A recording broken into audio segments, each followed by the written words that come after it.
आजच्या कार्यक्रमाच्या आपल्या प्रमुख शिवव्याख्यात्या सौ सुमित्रा निकम मॅडम, सहशिक्षिका MS high school English medium school यांना मी विनंती करतो. जय जिजाऊ जय शिवराय. आत्ताच या ठिकाणी ज्यावेळेस आपल्या इथल्या 2 जिजाऊच्या लेकींचं मी मत ऐकलं त्यावेळेस माझा जीव भांड्यात पडला की योग्य ठिकाणी शिवजयंतीसाठी आपण विचार व्यक्त करायला आलेलो आहे. कारण शिवजयंतीसाठी आमंत्रण एक अशा अनुभवातून गेलेले आहे म्हणजे आजकालच्या उत्सवांचं स्वरूप पाहिलं की अगोदरच उरात धडकी भरते की शक्यतो बारामतीत जर पाहिलं की आता उत्सव आहे, चौक आहे, मेन चौक आपला भिगवण चौक, तिथला नेहमीचा नजारा असतो की प्रत्येक चौकाच्या 4 कोपऱ्यांमध्ये शर्यत लागल्याप्रमाणे DJ लावलेले असतात, त्यापुढे चित्रपटातली गाणी लावलेली असतात आणि मागे असाच महाराजांचा फोटो ठेवलेला असतो आणि सगळ्यांमध्ये मोठी अशी स्पर्धा लागलेली असते की तुमच्या साऊंडचा आवाज मोठा की माझ्या, आणि त्याच्या पुढे वाजणारी गाणी तर विचारायलाच नको. म्हणजे प्रतिमेची जयंती आणि विचारांची जोरदार पुण्यतिथी सर्वत्र सुरू असते. अशाच एका ठिकाणी योग आला होता. भिगवण या ठिकाणी बोलवलं होतं. बऱ्याच वर्षापूर्वीची गोष्ट आहे. प्रचंड प्रेशर होतं की बाबा ऐकणारा वर्ग जाणता असतो की गावातले जाणते जुने मंडळी असतात त्यांच्या समोर आपल्याला बोलायचं आहे, कसं आपलं बोलणं असावं, भान प्रत्येक गोष्टीचं असावं कोणाच्या पण त्याच वेळेस मी पाहिलं की मिरवणूक चालू होती आणि चित्रपटातली गाणी लावून तरुण नाचत होते त्याच्यापुढे. आणि मग तिथंच मी सांगितलं की या ठिकाणी बोलणं मला शक्य नाही, कारण हे जयंतीचं स्वरूप नाही. परंतु आत्ता इथं म्हणजे अतिशय मला अभिमान वाटला की आपल्या जिजाऊंच्या लेकी इतक्या सुंदर शब्दात महाराजांचं चरित्र त्यांच्या शब्दात बद्ध करत आहात. म्हणजे अतिशय योग्य हाती महाराष्ट्राचं आणि भारताचं भवितव्य आहे. 19 फेब्रुवारी 1630 फाल्गुन वद्य तृतीया शुक्ल नाम संवत्सर. भारताच्या महाराष्ट्राच्या इतिहासाचं पान पारतंत्र्याने 350 वर्षापेक्षाही जास्त काळवंडलेलं असताना त्याला उज्ज्वल ज्वलंत अशी प्रतिमा दिली, तीही 19 फेब्रुवारी 1630 या दिवशी जन्मलेल्या बाळाने. जुन्नर तालुक्यातील शिवनेरी येथे जन्मलेला हा सिंह शिवनेरीच्या गडा तटावरील बुरुज हे सुलतानांना सांगू लागले, सुलतानांनो तुमच्या उन्मत्त तख्तांच्या चिरफाळ्या उडवणारा काळ जन्माला आला, जिजाऊचा बाळ जन्माला आला. आणि एक सुटकेचा निश्वास महाराष्ट्राच्या इतिहासाने शिवनेरीच्या दरवाजातून सोडला. सुलतानाच्या गुलामगिरीने शंड झालेले मराठे हे पराक्रमी आहेत हे सांगूनही कोणाचा विश्वास बसत नव्हता. अशी परिस्थिती 396 वर्षापूर्वी महाराष्ट्रात पैदा झालेली असताना महाराष्ट्र भवानी जिजाऊ श्रीमंत शहाजीराजे यांच्या पत्नी भोसले कुळीची लक्ष्मी स्वराज्य जगदंबा जिजाऊ शिवाई देवीकडे एकच मागणं मागत होती, हे जगदंबे तुला या भागातील पारतंत्र्याची परिस्थिती दिसत नाही का? तुला तुझ्या लेकरांची दया येत नाही का? आणि या भूमीला पारतंत्र्यातून बाहेर काढणारा पुत्र आमच्या पदरात घाल. आणि महाराष्ट्राच्या पारतंत्र्यात असणाऱ्या भविष्याला कलाटणी देणारी घटना शिवनेरीवरती घडली आणि त्याचे परिणाम आज आपण पाहतोच आहे. आज 396 वर्ष झाले. मला वाटतं जगात असा कोणताही राजा नसेल की ज्याचा उत्सव एवढ्या मोठ्या प्रमाणात साजरा केला जातो. अनेक राजे महाराजे सत्ता होऊन गेल्या, परंतु जगातील असा एकमेव राजा आहे ज्याच्या नावापुढे पहिल्यांदा छत्रपती ही पदवी जोडण्यात आली. काय छत्रपतीचा अर्थ? उघड्यावर अनाथ पडलेल्या रयतेच्या डोक्यावर मायेचं छत्र ज्याने धरलं असा व्यक्ती म्हणजे छत्रपती. आणि तो छत्रपती जिजाऊच्या कुशीतून आणि सह्याद्रीच्या मुशीतून महाराष्ट्राला मिळाला, भारतवर्षाला मिळाला. आज 396 वर्षानंतर आम्ही जेव्हा एक साधा विचार करूयात आपण, जर तरची गोष्ट, की जर हे व्यक्तिमत्व आपल्या भूमीमध्ये जन्माला आलं नसतं तर, मला वाटतं मागच्याच वर्षी काश्मीर फाईल्स हा चित्रपट आला होता. तो चित्रपट मी पाहायला गेल्यानंतर नकळत माझ्या मनात विचार आला की थोडंसं त्या भूमीतल्या लोकांनी आपल्याच लोकांना सहकार्य नाही केलं तर तिथं काश्मीर फाईल्स झालं. आणि जर हे व्यक्तिमत्व माझ्या महाराष्ट्रात जन्माला आलं नसतं तर कदाचित जगाने सुद्धा महाराष्ट्र फाईल्स बघितला असता. रयत आया बहिणींची आबरू, महाराष्ट्र धर्म पायदळी तुडवला जात असताना आणि 5 पातशाह्या उरावर भाले रोवून उभे असताना स्वराज्याचं स्वप्न पाहणं तेवढं सोपं नव्हतं. बरं, थोरले महाराज शहाजीराजे सर्व बाजूने सुलतानांच्या कचाट्यात सापडले असताना स्वराज्य हा शब्द उच्चारणे देखील ज्या काळी गुन्हा होता. झुकलेल्या मानेने, दबलेल्या मनाने आणि पिचलेल्या मनगटाने मराठे जेव्हा सुलतानांची चाकरी करत होते तेव्हा स्वराज्याचा स्व उच्चारणे म्हणजे सुद्धा सुलतानाच्या दृष्टीने गुन्हा होता. आणि त्याच वेळी स्वराज्य भवानी जगदंबा तुळजा भवानीला साकडं घालत होती की या भूमीचे पारतंत्र्य नाहीसे करणारा आणि आमच्या मातृत्वाचे पांग फेडणारा पुत्र या भारतभूमीला दे, महाराष्ट्राला दे. काय गरज होती हो स्वराज्याची शपथ घेण्याची? सरदार पुत्र होते शिवाजीराजे, की ते असे एकमेव राजे होते की ज्यांचा जन्म राजा म्हणून झाला नव्हता किंवा राजपुत्र म्हणून झालेला नव्हता. त्यांचे वडील पिढीजात गादीवर बसलेले राजे नव्हते, परंतु त्याच वेळेस निजामशाही आदिलशाही यांच्यामध्ये राहत असताना सुद्धा थोरल्या महाराजांनी हिंदवी स्वराज्याचं स्वप्न आपल्या उरात वाढवलं होतं. आणि त्यासाठी मिळाली होती ती त्यांना एवढीशी पुण्याची जहागीर. तीच पुण्याची जहागीर ज्याच्यावरून मुरार जगदेवाने गाढवाचा नांगर फिरवला होता आणि एका पहारीवर मानसाची कवटी बसवली होती.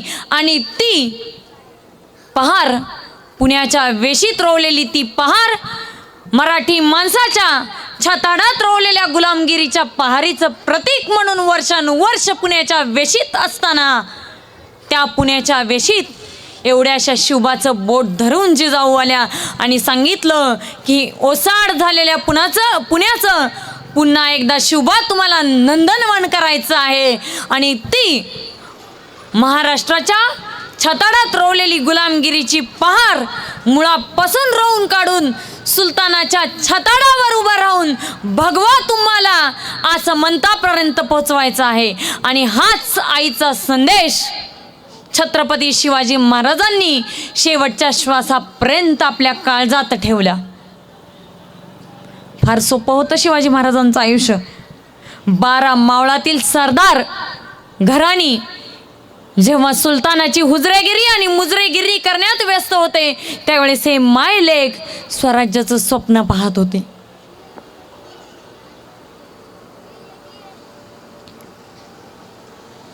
एक शत्रू जेव्हा सीमेवर आपल्या वाईटाकडे नजर रोखून असतो त्यावेळेस देश चालवणं आजच्या काळात देखील सोपं नसतं. 5 पातशाह्या उरावर भाले रोवून असताना देखील रायरेश्वराच्या मंदिरात एवढ्याशा शिवबाने हिंदवी स्वराज्याची शपथ घेतली. आणि तानाजीसारखे वीर बालपणापासून ते कोंढाणा घेईपर्यंत शिवबाची साथ देतात. बंगळुरात थोरले महाराज राहत असताना सह्याद्रीच्या दऱ्याखोऱ्यातून माणसं गोळा करणे आणि नुसतं माणसं गोळा करणं नाही तर निष्ठावंत गोळा करणं हे त्या काळी एवढं सोपं नव्हतं. अरे स्वराज्याचा विचार चालू आहे याची भणक जरी लागली तरी माणसांच्या नावे फरमानं सुटत होती. घरदारावरून नांगर फिरवले जात होते. आया बहिणींची आबरू लुटली जात होती. आणि त्याच वेळेस जिजाऊ आपल्या मुलाकरवी हा स्वराज्याचा टोलेजंग प्रसाद उभा करण्याचं स्वप्न पाहत असताना त्यांची चुलत जाऊ महाबत खानाने गोदावरी नदीवरून पळवून नेली आणि बाटवली. या स्वराज्य भवानीची तळपायाची आग मस्तकाला गेली आणि त्या माऊलीने तडक पुण्यावरून बंगळूर गाठले. बंगळूरचे टोलेजंग प्रासाद पाहून शिवाजीराजांचे डोळे दिपले. आणि त्याच वेळेस आपल्या जिजाऊच्या लेकींनी मगाशी प्रसंग सांगितला की पहिल्यांदा छत्रपतींनी दरबारातले नाचगाणे पाहिले. समोर काय प्रसंग चालू आहे हे शिवाजीला माहीत नव्हते. आणि त्याच वेळेस मासाहेबांनी त्यांचा स्निग्ध हात बाळराजांच्या खांद्यावर ठेवला आणि विचारले, राजे तुम्ही हे काय पाहता? त्यावेळेस बाल शिवाजीने उत्तर दिलं, कोणीतरी मातोश्री दरबारामध्ये आपली कला सादर करत आहेत. आणि त्याच वेळेस जिजाऊंनी सांगितलं की शिवबा हे दृश्य तुम्ही पाहिलेले शेवटचे आणि पहिले असू द्यात. पायामध्ये चाळ बांधून नाचणारी भगिनी तुम्हाला आपल्या स्वराज्यात उभी करायची नाहीये तर 350 वर्ष आपल्या माता भगिनी आणि महाराष्ट्र भूमीच्या पायामध्ये गुलामगिरीची जी बेडी सुलतानांनी ठोकली आहे ती तुम्हाला काढून फेकायची आहे. आणि म्हणून आज सुद्धा आपण छाती ठोकपणे सांगू शकतो की छत्रपती शिवाजी महाराज हे जगातील एकमेव राजे होते की ज्यांच्या दरबारात स्त्री कधी नाचली नाही. मगाशी दिदींनी सांगितलं की एक छत्रपती 396वी जयंती साजरी. खरं तर वास्तविक पाहता काही व्यक्तिमत्व ही अशी असतात की जन्म आणि मरणाच्या देखील पलीकडे असतात. जयंत्या पुण्यतिथ्या ह्या तुमच्या आमच्यासारख्या सर्वसामान्य लोकांसाठी. जोपर्यंत सूर्य उगवत आहे, सह्याद्रीच्या क्षितिजावरती सूर्य उगवत आहे आणि आकाशात चंद्र येत आहे आणि जोपर्यंत इथल्या माणसाचा प्रत्येकाचा श्वास सुरू आहे, जोपर्यंत सह्याद्रीच्या दऱ्याखोऱ्यातून वारा वाहत आहे तोपर्यंत छत्रपती शिवाजी महाराज आपल्यामध्ये आहेत. मग जयंत्या पुण्यतिथ्या या विचारचक्रात ही मोठी व्यक्तिमत्व कधी अडकतच नाहीत. आणि खुद्द संभाजी महाराज यांनी म्हटलंय की छत्रपतींचा आमच्या आबासाहेबांचा जन्म हा फक्त मिरवणूक पालखी आणि रथ यासाठी झालाच नव्हता परंतु जन्मापासून मृत्यूपर्यंत त्यांनी काय कार्य केले आणि कोणासाठी केले हे लक्षात ठेवण्यासाठी आमच्या आबासाहेबांचा उत्सव वर्षानुवर्ष या महाराष्ट्र भूमीने साजरा करावा. म्हणून मी म्हणते की आपण किती संख्येने आहोत आणि किती लोक आहोत यापेक्षा आपण जमलेले काय आहोत हे या शिवजयंतीच्या सोहळ्यामध्ये मला वाटतं अतिशय उपयोगीचं आहे. कारण माणसांची गर्दी नाही तर विचारांसाठी दर्दी असणारी माणसं अशा सोहळ्यामध्ये उपयोगी असतात. असं म्हणतात की रातराणीचा सुगंध हा पलंगात देखील घेता येतो परंतु तुळशी समोर तुम्हाला हात जोडूनच उभं राहावं लागतं. आणि म्हणून जसं छत्रपती शिवाजी महाराजांचा उत्सव किंवा छत्रपती शिवाजी महाराजांचे विचार काय आहेत हे फक्त त्यांचं बाह्यांगावरून अनुकरण न करता महाराज हे आतून समजून घेतले पाहिजेत. छत्रपती शिवाजी महाराज आता चौथीच्या पुस्तकामध्ये आता तर काही मुलांच्या किंवा आजची शिक्षण पद्धती एवढी बदलली आहे की प्रत्येकच चौथीच्या इयत्तेमध्ये छत्रपती शिवरायांचा इतिहास शिकवला जात नाही. आमची पिढी थोर की मनाच्या पाठीवर पहिल्यांदा जो इतिहास लिहिला गेला तो इंग्रजांच्या गुलामगिरीचा नाही तर छत्रपती शिवाजी महाराजांचा इतिहास आणि संतांचं कार्य शिकून आम्ही मोठं झालो हे आमचं अहद भाग्य.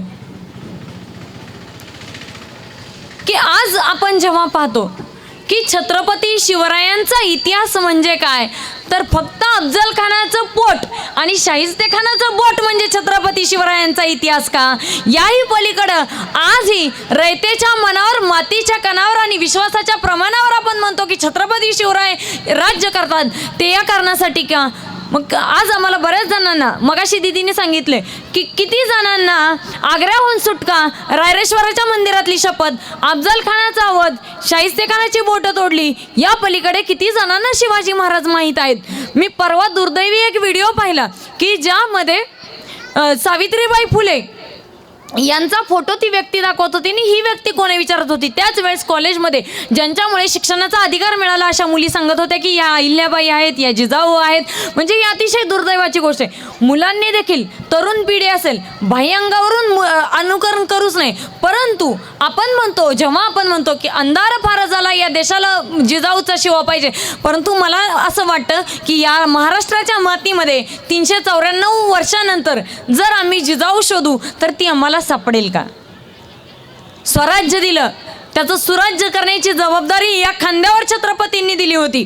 जगावं कसं हे छत्रपती शिवरायांनी सांगितलं, तर आपल्या मातीसाठी मरावं कसं हे छत्रपती संभाजी महाराजांनी सांगून या मातीसाठी बलिदान दिलं. आणि त्याच वेळेस निष्ठेची गोष्ट येते तेव्हा आज महाराष्ट्र भूमीमध्ये निष्ठा बोलण्यासाठी तरी या ठाई महाराष्ट्र भूच्या उरली आहे का, असा मला प्रश्न पडतो. मग आज या शिवचरित्रातून आम्हाला काय शिकायचं आहे? 4थीतली मुलंही सांगतील हो. 16व्या वर्षी हिंदवी स्वराज्याची रायरेश्वराच्या मंदिरात शपथ घेतली, पहिला किल्ला तोरणा जिंकला, त्याच्यानंतर प्रतापगडावर अफजल खान पडला आणि 50,000च्या फौजेमध्ये शाहिस्तेखानाची बोटं छाटली. नंतर मिर्झा राजांशी तह केला, 23 किल्ले 4 लाख होणांचा प्रदेश हा मुघलांना दिला. आग्र्याला भेटीस गेले. 50व्या वाढदिवसादिवशी औरंगजेबाची खिल्लत नाकारून मिठाईच्या पेटारातून छत्रपती शिवराय पसार झाले. त्याच्यानंतर तानाजी मालुसरांनी कोंढाणा जिंकला, पन्हाळा जिंकला, रायगडावर अभिषेक झाला. याच्यानंतर छत्रपती शिवराय संपले का? मग आज 396 वर्षानंतर जेव्हा आम्ही शिवजयंती साजरी करतो तेव्हा हे व्यक्तिमत्व आमच्याकडून काय अपेक्षा ठेवतं की निष्ठा. अनेक प्रसंग आले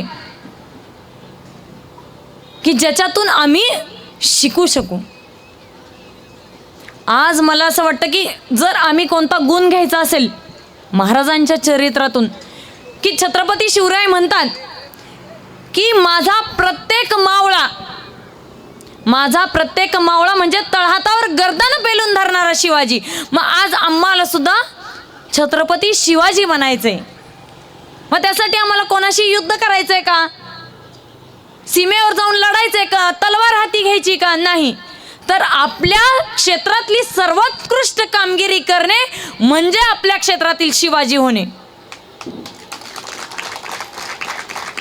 मगाशी त्या छोट्याशा चिमुकल्या मुलाने गारद दिली, अंगावर काटा आला. म्हणजे हे बोल आत्तापासून मनाच्या पाठीवरती कोरले गेले पाहिजेत.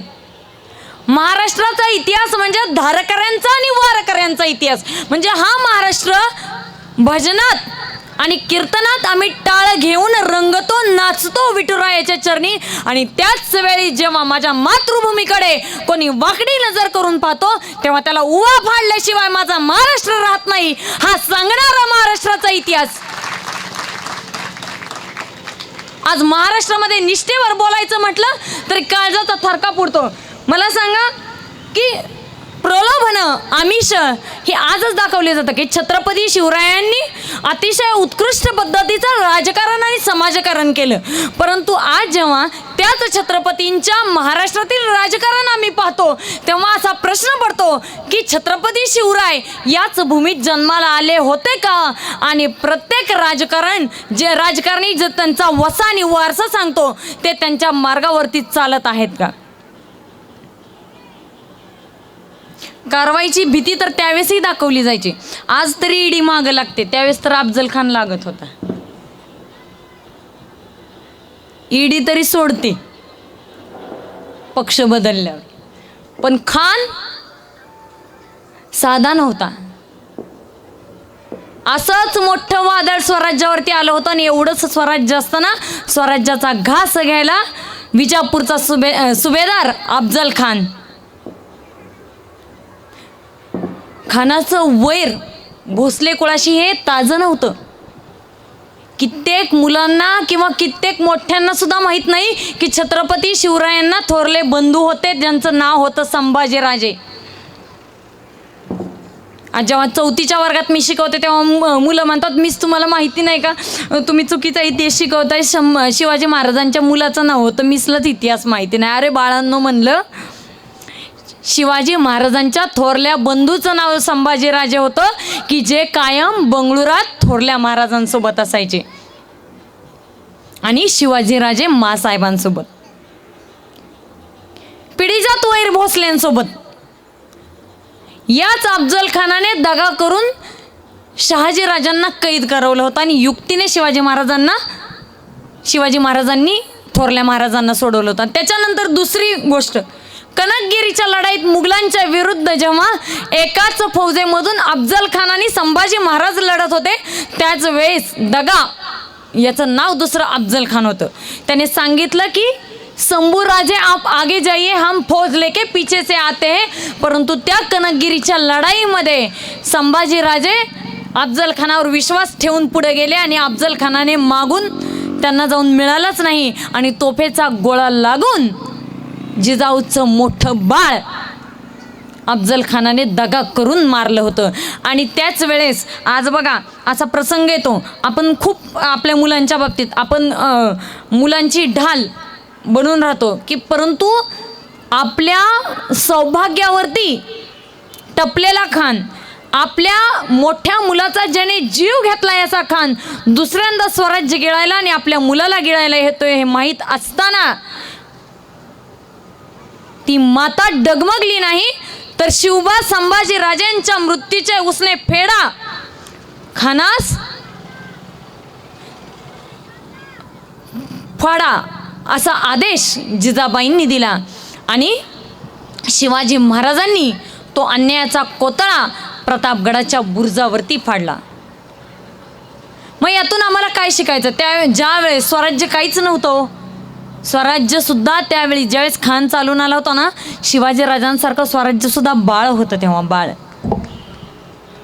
बरं, फरमान एका मराठा सरदारांकडे गेलं नव्हतं, सगळ्यांकडे फरमान गेलं होतं. त्यामध्ये एक होते मावळातले जेधे. जेधे शकावलीमध्ये असं म्हटलंय, राम रायासी जशी हनुमंताची वानर सेना, तैसे शिवबास जेधे अन बांधल सेना. म्हणजे असं म्हटलंय की रामायणामध्ये ज्याप्रमाणे प्रभू श्रीरामासाठी वानर सेना आणि हनुमंत होते, त्याप्रमाणे छत्रपती शिवरायांसाठी जेधे आणि बांधल होते. आणि असंच फरमान गेलं जेधेंच्या वतनावरून आणि घरदारावरून नांगर फिरवू, घरदाराची कत्तल होईल गुमान, अफजल खानास जाऊन मिळणे. आणि त्याच वेळेस आपल्या पुत्रांचा आशय कान्होजी जेधे राजसदरेवर आले आणि छत्रपती शिवराय आणि राजमाता जिजाऊंच्या पायावरती पाणी सोडलं. राजे हे सोडलं वतनावरती पाणी, ही होती निष्ठा. त्यावेळेस हातामध्ये तुळशीपत्र आणि निखारा घेऊन आमचे मावळे थांबायचे. राजे, संसारावर तुळशीपत्र ठेवू की घरदारावरती निखारा ठेवू, अशी निष्ठा शिवरायांच्या ठाई होती. आज आपण म्हणू की शिवरायांनी काय मिळवलं? आमच्या देशावरती शेवटची सत्ता चालवून गेले ते इंग्रज. जाताना छत्रपती शिवरायांची तलवार घेऊन गेले, परंतु त्यांचा पराक्रम नेता आला नाही. सिंहासन घेऊन गेले, 32 मन सुवर्ण सिंहासन घेऊन गेले, परंतु या रयतेच्या मनाच्या सिंहासनावर विराजमान असलेले छत्रपती शिवराय अजूनही कोणाला हलवता आले नाहीत. मासाहेब जिजाऊ सांगायच्या की शिवबा तुम्हाला रामराज्य आणायचंय. नुकतंच मागच्या महिन्यात अयोध्या येथे प्रभू श्रीरामाच्या मूर्तीची प्राणप्रतिष्ठापना झाली आणि लोक असं म्हटले की 500-600 वर्षांनंतर प्रभू श्रीरामांच्या आयुष्यातील वनवास संपला. मी म्हणेन की रामराज्य आणा. श्रीकृष्ण रामाचे वंशज असणारे शिवबा तुम्ही रामराज्य आणा. हा संदेश ऐकताना खरोखरच शिवरायांनी 16व्या शतकात जनतेसाठी रामराज्य आणलं. कारण कोणताही कायदा आणि कलम नसताना फक्त स्वराज्यात आहोत म्हणून आम्ही बळकट आहोत आणि आमच्या भाळीवरचं कुंकू मजबूत आहेत असं अभिमानाने सांगणारी भगिनी छत्रपती शिवरायांच्या राज्यात होती. मी पुन्हा एकदा म्हणेल की अफजल खानाचं पोट आणि शाहिस्तेखानाचं बोट या पलीकडचे शिवाजी राजा आम्हाला जगाला ओरडून सांगायचेत.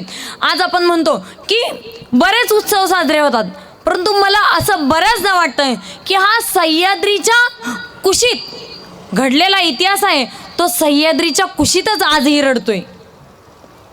अहो, जेव्हा मुठभर असतं तेव्हा लोक हातभर सांगतात, जेव्हा मुठभर असतं तेव्हा लोक हातभर सांगतात आमच्या राजाचा तर पराक्रम आभाळभर आहे की हो. जाऊ द्या, दक्षिण ध्रुवापासून उत्तर ध्रुवापर्यंत माझ्या राजाचा पराक्रम सांगणारी ही पिढी आमच्यामधून आपल्याला घडवायची. पुस्तकांमधून शिवाजी महाराज शिकून बळकट मस्तकांनी देश चालवणारी पिढी आम्हाला आजच्या शिवजयंतीतून अपेक्षित आहे. छत्रपती शिवराय हे असे एकमेव राजे होते की स्वतःच्या इच्छा, आकांक्षा आणि महत्वाकांक्षेसाठी कधीच त्यांनी सिंहासन जवळ केलं नाही.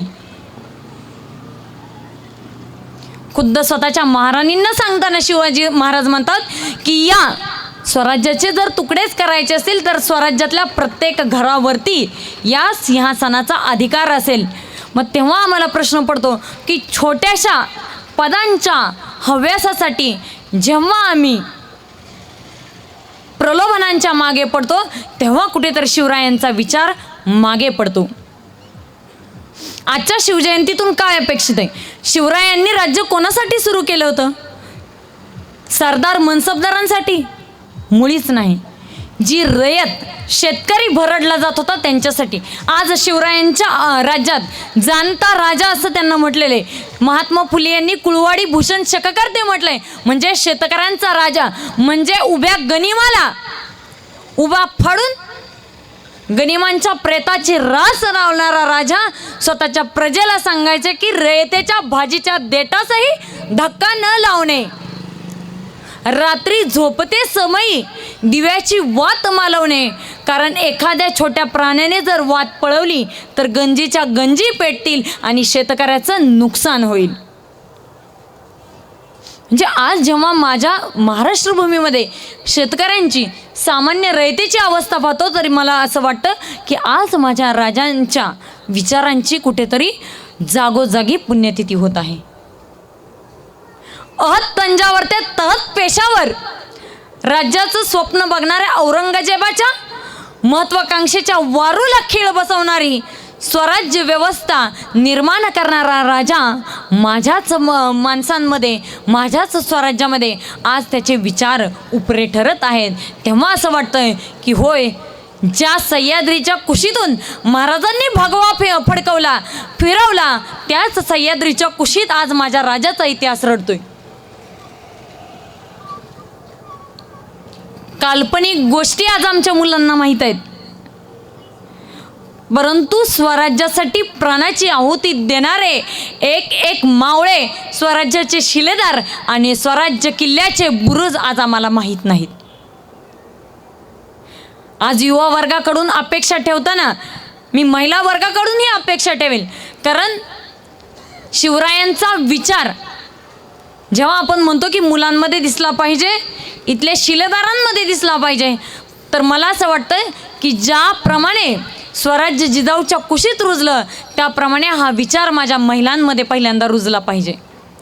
आज आमच्यामधून जिजाऊ दिसली पाहिजे. जेव्हा आम्ही असे उत्सव साजरे करतो, सकाळी पण शिवजयंतीच्या उत्सवाला जाण्याचा प्रसंग आला, पुरुष वर्ग मोठ्या संख्येने होता. मासाहेब जिजाऊ आणि बाळराजांचा पुतळा त्या ठिकाणी होता. पण महिला वर्गाच्या बाजूला ज्या खुर्च्या मांडल्या होत्या त्या अर्ध्याहून अधिक मोकळ्या होत्या आणि त्यातून आलेल्या अर्ध्या अधिक महिला आवरून आल्यानंतर तिथल्या पाळण्यासोबत आणि पुतळ्यासोबत सेल्फी काढण्यात मग्न होते.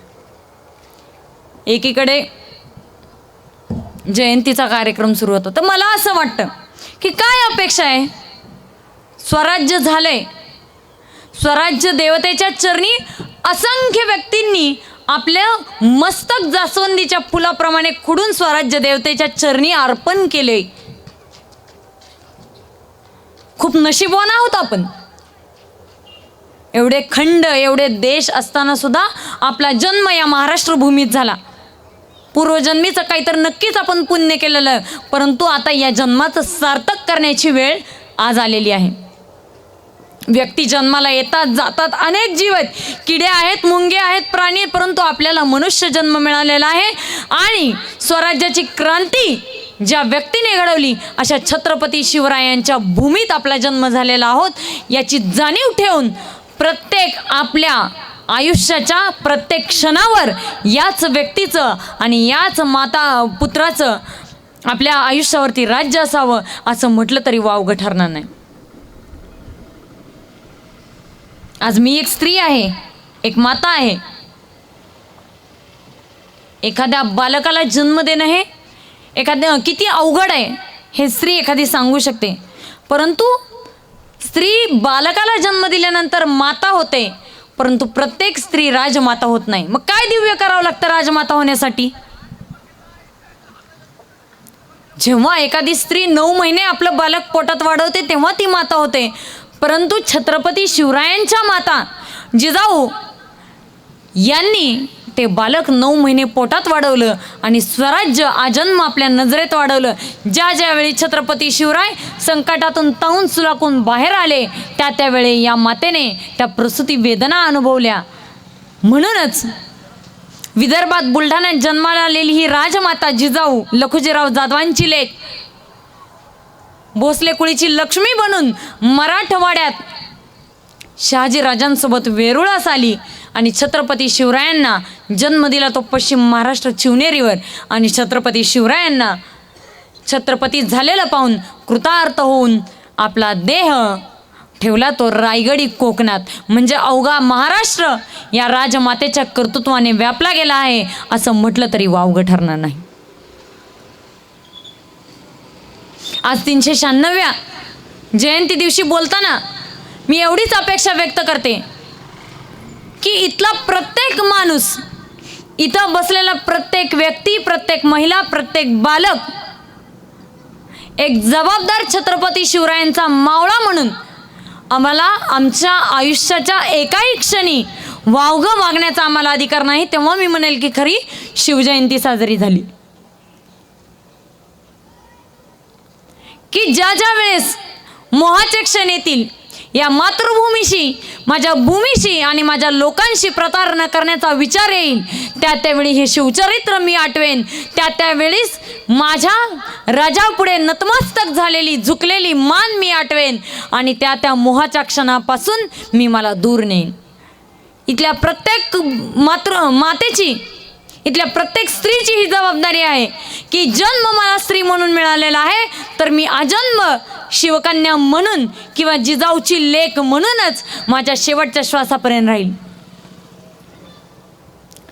जसं मुलांनी, युवकांनी फक्त बाह्यानुकरण करायला नकोय, तसंच फक्त मातांनी देखील शिवजयंती दिवशी फक्त चंद्रकोर लावून जिजाऊचा साज लेवून व्हिडिओ बनवणं यापुरतं आमचं आयुष्य नको, तर छत्रपती शिवराय हा विषय आमच्या काळजात वाढवायला हवा ही अपेक्षा मी तुमच्याकडून व्यक्त करते.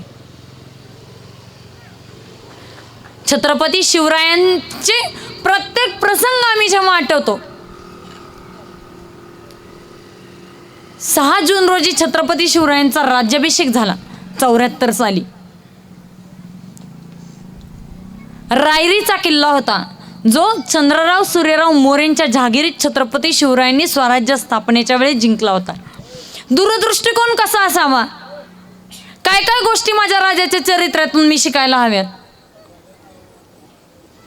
की त्यावेळेस रायरीचा किल्ला छत्रपती शिवरायांनी जिंकला आणि त्याच वेळेस गडाची रचना पाहता छत्रपती शिवरायांनी ठरवलं की हा माझा राजधानीचा किल्ला असेल आणि त्याच वेळीस काही हत्तीची पिल्लं छत्रपती शिवरायांनी रायरीच्या किल्ल्यावर नेऊन ठेवली. आणि जेव्हा लोकांनी प्रश्न विचारला की हत्तीची पिल्लं कशासाठी, त्यावेळेस छत्रपती शिवरायांनी उत्तर दिलं की ज्या वेळेस स्वराज्य बांधणीचं काम पूर्ण होईल आणि आमचा राज्याभिषेक असेल तेव्हा मोठे हत्ती गडावर लागतील आणि मोठे हत्ती रायगडावर नेणं शक्य नाही, तेव्हा आत्ताच आम्ही हत्तीची पिल्लं रायरीच्या किल्ल्यावर नेऊन ठेवतो. केवढा दूरदृष्टिकोन.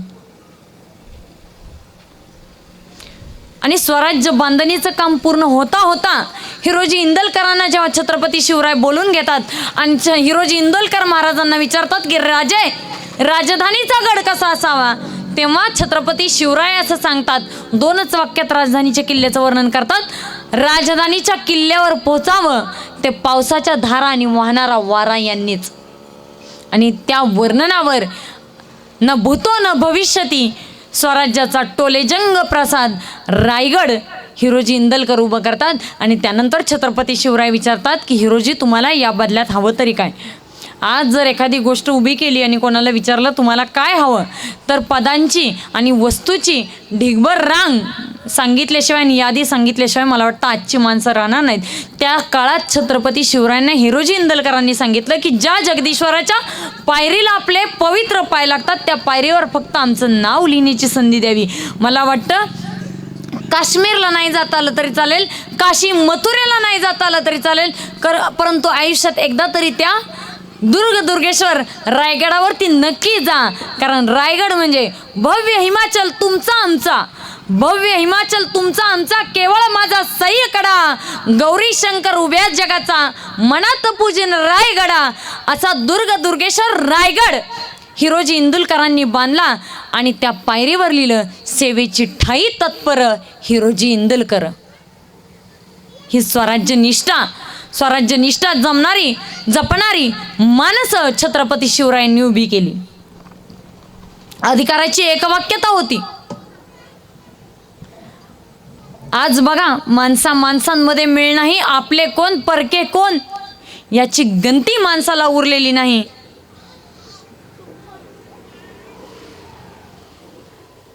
समाजकारणासाठी आम्ही राजकारण करत आहोत ही म्हणणारी व्यक्ती किंवा राजकारणी महाराजांच्या भूमीत राजकारण कोणत्या पातळीवरती घेऊन चालले आहेत. अशा वेळी खरंच प्रश्न पडतो की सह्याद्रीच्या कुशीत खरंच माझ्या राजाचा इतिहास आणि इतिहासाचा श्वास हा घुसमटतोय. आणि त्याच वेळेस तुमच्या आमच्यासारख्या पिढीच्या हाती एकच आहे की जी क्रांतीची मशाल छत्रपती शिवरायांच्या रूपाने 1630 साली जन्माला आली, अशीच क्रांती प्रत्येक मुलामध्ये असली पाहिजे. अन्यायाला नाही म्हणण्याचं सामर्थ्य शिवचरित्रातून आम्हाला घ्यायचं आहे. अन्यायाचा कोतळा फाडण्याचं सामर्थ्य शिवचरित्रातून घ्यायचं आहे. आणि या मातृभूमीप्रती निष्ठावंत राहण्याचा विचार, जगण्याचा आचार शिवचरित्रातून आम्हाला घ्यायचा आहे. आणि हेच सगळं आम्हाला शिकायचं आहे. आणि त्याच वेळेस मी म्हणेन की हा शिवरायांच्या इतिहासाचा गुदमरलेला श्वास एकदाचा मोकळा होईल आणि जगामध्ये माझ्या शिवरायांचा इतिहासाचा डंका वाजेल यात तीळमात्र शंका नाही. व्हिएतनामसारखा देश आज महासत्ता म्हणलं की अमेरिकेशिवाय कोण दुसऱ्या देशाचं नाव आपण घेत नाही. व्हिएतनामसारखा देश जो अमेरिकेच्या एका कोपऱ्यातही बसणार नाही, असा व्हिएतनामसारखा देश अमेरिकेसारख्या देशाला युद्धात हरवतो. आणि त्याच वेळेस व्हिएतनामच्या पंतप्रधानांच्या स्मृतीस्थानावरती किंवा कबरीवरती जर आपण गेलो तर तिथे इंग्रजीमधून लिहिलेलं आहे की छत्रपती शिवरायांचा एक मावळा. व्हिएतनाम 7 समुद्र पार. ज्यावेळेस ते राष्ट्रपती पंतप्रधान येतात आणि त्यांना ताजमहाल दाखवलं जातं, राजपथ दाखवलं जातं, दिल्लीचा किल्ला लाल किल्ला दाखवला जातो, त्यावेळेस व्यक्ती म्हणतो की इथं महाराष्ट्र कुठे आहे आणि महाराष्ट्रातला रायगड कुठे आहे. त्या ठिकाणी छत्रपती शिवरायांनी घडवलेला मला पराक्रम पाहायचा आहे. ज्या राजाच्या विचारांवरती माझा व्हिएतनामसारखा देश अमेरिकेला हरवू शकतो, अशा राजाचं ठिकाण मला पाहायचं आहे. आणि मला असं वाटतं की आपलं म्हणजे असं झालं की काखेत काळसा आणि गावाला वळसा, म्हणजे आपलं आपल्या जवळच आहे. बेंबीमध्ये कस्तुरी असणाऱ्या मृगाच्या वर आमची अवस्था झालेली आहे. काय आदर्श घ्यावा, काय मुलांना द्यावं हे शोधत आम्ही जगभर फिरत आहोत, परंतु ते आमच्याच जवळ आहे याचीच आम्हाला कल्पना नाही.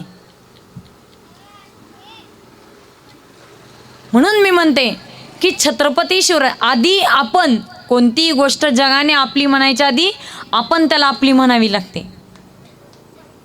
कधी म्हणेल आज बऱ्याचदा जे असं वाटतं की छत्रपती शिवराय एक ठराविक गटामध्ये कोणले गेलेले आहेत किंवा ठराविक भागामध्ये कोणले गेलेले आहेत.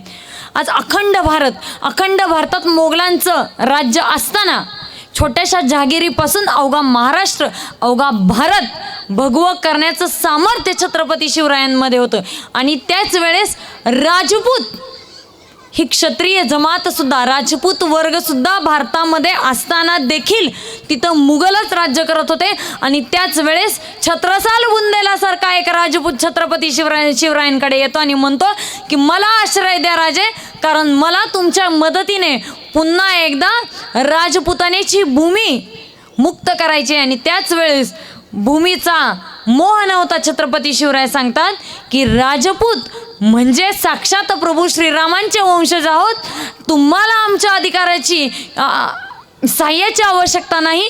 तुमच्या मनगटामध्ये तेवढं सामर्थ्य आहे की राजपूत भूमीला आपली तलवार उपसली तर तुम्ही पारतंत्र्यातून मुक्त करू शकता. म्हणजे हा दृष्टिकोन बघा, कोणत्याही राजाचे राज्य जिंकण्याच्या महत्वाकांक्षेसाठी छत्रपती शिवरायांनी कधीच राजकारण केलं नाही. मुघल आले, अब्दाली आला, बाबर आला, ते केवळ इथली भूमी ओरबाडण्यासाठी. परंतु छत्रपती शिवरायांनी मातीचा कण अनकण आणि जमिनीचा भाग अनभाग फक्त या रयतेला त्यांचा श्वास मोकळा करण्यासाठी जिंकला, ना की कोणावर हुकूमत गाजवण्यासाठी. आणि मला असं वाटतं हे एकच कारण आहे की आजही ते व्यक्तिमत्व आमच्या मनावरती हुकूमत गाजवत आहे. जगातला एकमेव राजा ज्याचा उत्सव माणसं अगदी डोक्यावर घेऊन साजरा करतात. परंतु मला वाटतं की काही वर्षाने ज्यावेळेस आमची मुलं मोठी होतील आणि एखादा त्याला शिवजयंती उत्सवाचं स्वरूप विचारेल, त्यावेळेस छाती ठोकपणे विचारांचा जागर आणि विचारांचा आदर म्हणजे छत्रपती शिवरायांची जयंती हेच आमच्या मुलांनी सांगितलं पाहिजे, ना की विविध गाणी, डॉल्बी, DJ आणि त्यापुढे होणारा बिभत्स नाच म्हणजे शिवजयंती नाही. 4 दिवसापूर्वी प्रतापगड किल्ल्यावरती शाळेची शैक्षणिक सहल घेऊन जाण्याचा योग आला. म्हणजे सांगताना सुद्धा अतिशय दुर्दैवी वाटतं. अतिशय जीव तोडून किल्ल्याच्या प्रत्येक भागाची माहिती मी सांगत होते. मुलं मग्न होऊन ऐकत होते. भवानी देवीचं मंदिर बघून झालं, भवानीच्या प्रतिष्ठापनेचा इतिहास सांगितला गेला, केदारेश्वराच्या मंदिराचा इतिहास सांगितला गेला, आजूबाजूच्या खोऱ्याचा प्रदेश सांगितला, बाले किल्ला म्हणजे काय सांगितलं, बाले किल्ल्यातल्या छत्रपती शिवरायांचा पुतळा केव्हा आणला, कसा आणला ही माहिती सांगितली. आणि आता गड उतरणारच एवढ्यात एका मुलीने निरागस प्रश्न विचारला, मॅडम आपण प्रतापगड बघायला आलो होतो, प्रतापगड कधी बघायचा? 2 मिनिटं माझ्या चेहऱ्यावरचा रंग उडाला. म्हटलं बाळा तुला नक्की काय बघायचंय? मीच प्रतापगड बघायचंय. बरं आपण इतक्या वेळ काय बघितलं मग? आपण मंदिर बघितलं, आपण डोंगरावरचा एक उंच भाग बघितला, पण आपण प्रतापगड कधी बघायचा? बरं मुलगी लहान नव्हती, 7वीतली मुलगी होती. तुला नक्की पाहायचंय काय? मी TV मध्ये जसा गड बघितला तसा मला गड बघायचा आहे. मग लक्षात आलं की तिचीही चूक नाहीये की शिवकाळातला इतिहास दाखवताना राजसदर वैभव पूर्ण असलेले किल्ले मालिकांमधून दाखवले जातात. पण आज तिला उघडे बोडके डोंगर दिसत होते, जागोजागी पडलेला कचरा दिसत होता, थुंकलेले वन दिसत होते, गडाच्या रंगवलेल्या भिंती दिसत होत्या. म्हणजे रक्ताने कोरून गेलेला इतिहास त्या ठिकाणी माणसाने थुंकून त्या भिंती रंगवल्या होत्या. आणि ती मुलगी निरागसपणे विचारत होती मीच प्रतापगड बघायचंय. कुठं आहे ती जागा, कुठं आहेत ते बुरुज जे TV मध्ये दाखवतात? आणि मला सांगताना अतिशय लाज वाटली की बाळा ते वैभव आता राहिलेलं नाही. मग आज 2024 साली आमच्या मुलांना एक 90% किल्ला बघून झाल्यानंतर किल्ला कुठे हेच सापडत नसेल तर अजून 20-25 वर्षांनी मला तर वाटतं फक्त गुगलच्या मॅपवर किल्ले दिसतील का काय. लक्षात ठेवा, पूर्ण पृथ्वीवरती सगळ्या जगाचा जेव्हा भूगोल होता तेव्हा इतिहास फक्त माझ्या राजाचा होता आणि 1 इंच देखील भूमी स्वराज्यात नसताना 365 गड कोट 50व्या वर्षापर्यंत स्वराज्यात आणणाऱ्या माझ्या राजाच्या इतिहासाची दुर्गाची अवस्था काय झालेली आहे. अशा वेळी मनाचा बुरुज देखील ढासळतो जेव्हा आमची येणारी पिढी, ज्यांना आम्ही शिवरायांचे मावळे म्हणतो, ते असे प्रश्न विचारतात. मग आमचं काम काय? छातीचा कोट करून जे गडकिल्ले महाराजांनी आणि त्यांच्या मावळ्यांनी राखले त्याचं संवर्धन आम्हाला करायचे. अमेरिका, दुबई, स्वित्झर्लंड नंतर बघायला जाऊ. जोपर्यंत या भूमीतल्या प्रत्येक माणसाने, प्रत्येक बालकाने छत्रपती शिवरायांचे गडकोट पाहिले नाही तोपर्यंत आम्हाला अधिकार नाही पर्यटनाला महाराष्ट्राच्या बाहेर जाण्याचा. कारण जे आपलं आहे ते आधी राखलं पाहिजे, मग जगाच्या वैभवाचा आनंद आम्हाला घ्यायचा आहे. आणि हे आव्हान आमच्या पुढे छत्रपती शिवरायांचे मावळे म्हणून आहे आणि ते आम्हाला समर्थपणे पार पाडायचे. प्रत्येक बालकामधून छत्रपती शिवराय निर्माण झाले पाहिजेत असं बाळकडू आम्हाला द्यायचंय. मगाशीच दिदीने सांगितलं की काय झालं असतं, अवघ्या 32व्या वर्षी छत्रपती संभाजी महाराजांनी मरण पत्करलं पण शरण गेले नाही. मुकर्रब खानाने आपल्या स्वराज्य भेद्यांच्या मदतीने जेव्हा छत्रपती संभाजी राजांना कैद केलं त्यावेळेस औरंगजेबाची अट एकच होती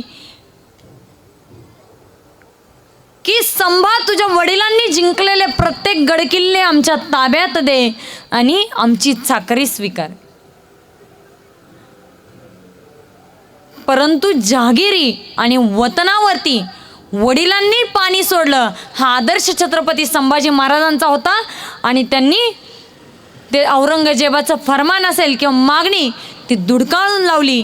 आणि असं म्हणतात की 40 दिवस शरीरात 2 खेळे ठोकले तर त्याला देव मानलं जातं, परंतु अख्ख्या शरीराची चाळण केलेली असताना 40 दिवसात वेदनेचा एक लवलेश देखील चेहऱ्यावर न आणणारे छत्रपती संभाजी महाराज ह्याच शिवबाचा बाळ आमच्यासाठी आदर्श ठेवून गेलेले की आपल्या मातृभूमीसाठी आपलं समर्पण काय लेवलचं असायला हवं.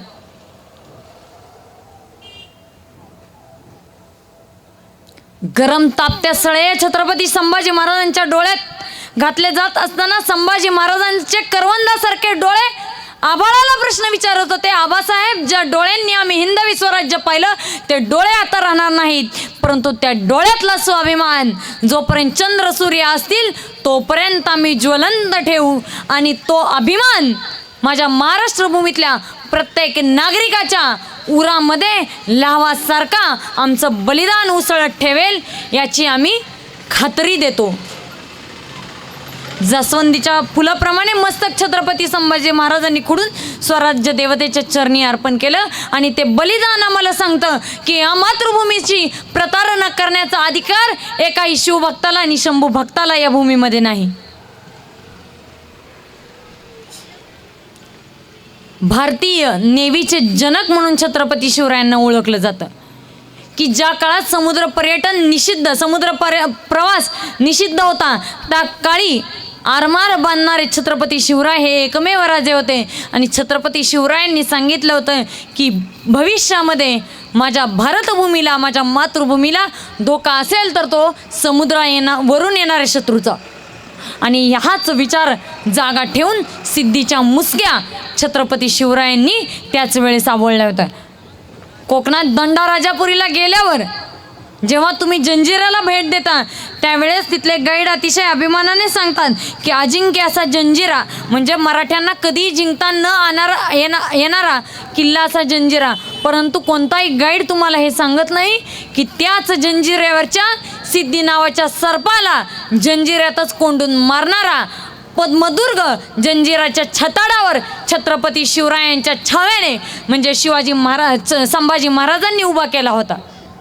आणि त्याच वेळेस राजे सांगायचे की समुद्रावरून येणाऱ्या शत्रूचा धोका आहे आणि त्याच वेळेस त्यांचा हा विचार आम्ही विसरतो आणि त्याच वेळेस हा समुद्रावरून आलेला अजमल कसाब हा छत्रपती शिवाजी महाराज टर्मिनसवर आमच्या लोकांवर अंधाधुंद गोळीबार करतो आणि इथं नरसंहार घडवतो.